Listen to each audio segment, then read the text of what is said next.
புதுக்கோட்டை மாவட்டம் விராலிமலை சட்டமன்ற தொகுதி சட்டமன்ற பொதுத் தேர்தலில் வெற்றி பெற்று முன்னாள் அமைச்சர் டாக்டர் சி விஜயபாஸ்கர் அவர்கள் 2 நாட்களாக தொகுதி மக்களுக்கு நெஞ்சார்ந்த நன்றியை தெரிவித்து வருகிறார்.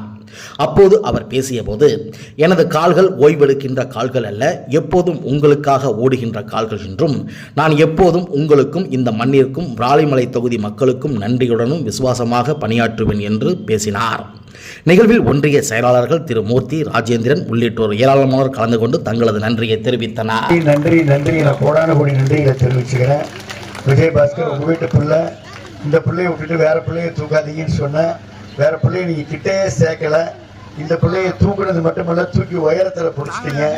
அதனால நம்ம இயக்கத்துக்கு வந்து இப்ப எல்லாம் கடுமையெல்லாம் உறுதுணையா இருக்கிறீங்க. அதிகமான வாக்குகளை பெற்றுக் கொடுத்த உங்களுக்கு மீண்டும் மீண்டும் உங்களுடைய பொற்பாகத்தில் நன்றி தெரிவிச்சுக்கிறேன். ஒரே ஒரு வரி, விஜயபாஸ்கர் ஆயுள் உள்ள வரைக்கும் இந்த மண்ணுக்கு, புலிப்பட்டிக்கு, நம்ம கோவில்பட்டி பஞ்சாயத்துக்கு, இந்த விராலிமலை தொகுதி மக்களுக்கு எப்போதும் விசுவாசத்தோடு இருப்பேன். அது மட்டும் இல்லை, உங்க மனசுக்கு தெரியும், விஜயபாஸ்கர் இந்த காலு நிற்கிற கால் அல்ல, இந்த கால்கள் ஓய்வெடுக்கிற கால்களும் அல்ல, ஓடிக்கொண்டே இருக்கிற கால்கள். அது யாருக்காக? உங்களுக்காக. உங்களுக்காக என்னுடைய குரல் எப்போதும் ஓங்கி ஒலிக்கும்.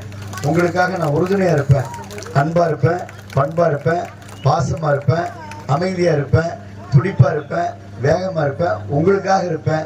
எல்லாத்துக்கும் மேலே புலிப்பட்டிக்கு, இந்த விளையாட்டுக்கு விசுவாசமாக இருப்பேன். இவ்வளோதான் ஒரு வரி.